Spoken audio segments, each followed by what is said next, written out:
러시아의 우크라이나 침공 나흘째, 우크라이나에 있는 핵시설 2곳이 공격을 당했습니다. 러시아와 우크라이나의 회담이 우리 시각으로 오늘 오후 열리는 것으로 알려졌습니다. 취재 기자 연결해서 자세한 내용 알아보겠습니다. 최명신 기자. 네, 국제부입니다.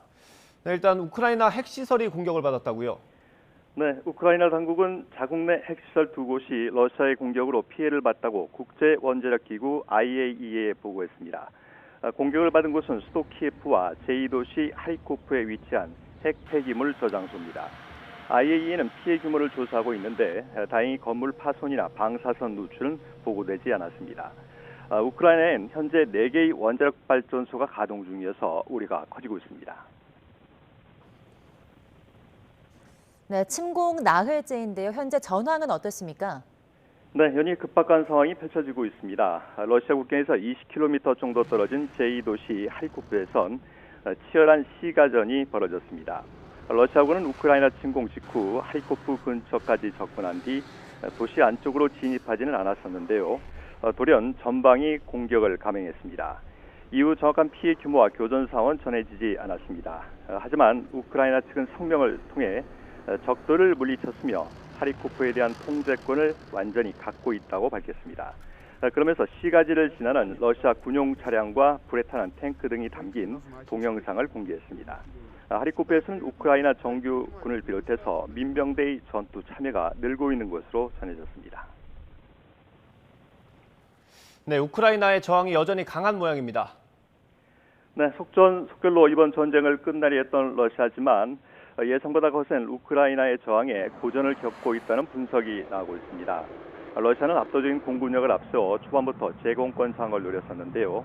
우크라이나의 반공 시기가 예상 외로 견고해 거점장하게 속도를 내지 못하고 있습니다. CNN 방송은 나토 관계자를 인용해 러시아가 예상보다 심각한 병력 손실과 무장 손실을 겪고 있다고 전했습니다. 우크라이나 반공 시기가 지금도 작동 중이고 우크라이나 전역에서 러시아군의 접근을 막아내고 있다고 덧붙였습니다.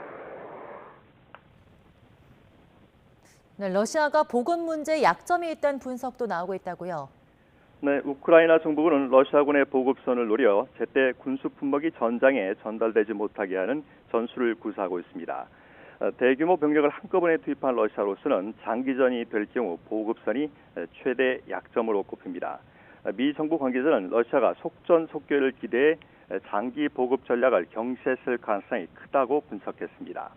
나토 관계자도 최신 첩보를 근거로 현재 상황은 러시아군에게는 감당할 수 없는 수준이며 전쟁이 하루씩 길어질수록 아주 고통스러울 것이라고 말했습니다. 러시아의 군병력 3분의 2가 투입됐다는 분석도 있죠.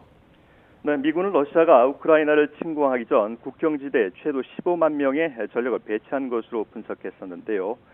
미 국방부 관계자는 러시아가 침공을 위해서 준비한 전투병력의 3분의 1을 투입했다고 밝혔습니다.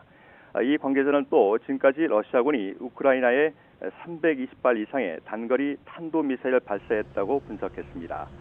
우크라이나 당국은 지금까지 아동 14명을 포함해 민간인 352명이 숨졌다고 인명피해 상황을 밝혔습니다. 네, 푸틴 대통령이 서방 세계 제재에 핵카드까지 내보였다고요. 네, 푸틴 대통령이 대륙간 탄도미사일 ICBM 등을 관장하는 핵 억지력 부대 경계 태세를 강화하도록 했습니다. 푸틴은 지시를 내리면서 경제 분야에서 서방 국가들의 비우호적 행동과 나토 회원국들의 공격적인 발언을 비난했습니다. G7 등이 러시아은행을 국제은행 간 통신협회 스위프트 결제망에서 배제하고 자신을 제재 리스트에 올린 것 등에 대한 대응 조치임을 분명히 했습니다. 서방 세계에서는 비난이 쏟아졌습니다. 미 백악관은 푸틴 대통령이 핵 위협까지 만들어내고 있다고 비난하고 에너지 제재 추가 가능성도 시사했습니다. 양측 간의 회담이 잡혔는데 구체적으로 더 확인된 내용이 있습니까? 네, 앞서 러시아와 우크라이나는 벨라루스 국경지대에서 조건 없이 만나 회담하기로 합의했습니다. 정확한 회담 장소나 시간은 알려지지 않았었는데 러시아 언론은 조금 전 우리 시각으로 오늘 오후 회담이 열릴 예정이라고 보도했습니다. 회담 결과에 관심이 모아지는 가운데 젤렌스키 우크라이나 대통령은 회담 결과를 회의적으로 전망했습니다. 이런 가운데 이번 사태를 논의하기 위해 미국 시간으로 28일 유엔 긴급 특별총회가 소집됩니다. 이번 긴급 특별총회는 지난 1997년 이스라엘과 팔레스타인 문제를 논의하기 위해 열린 이후 25년 만에 처음으로 소집되는 겁니다. 지금까지 국제부에서 전해드렸습니다.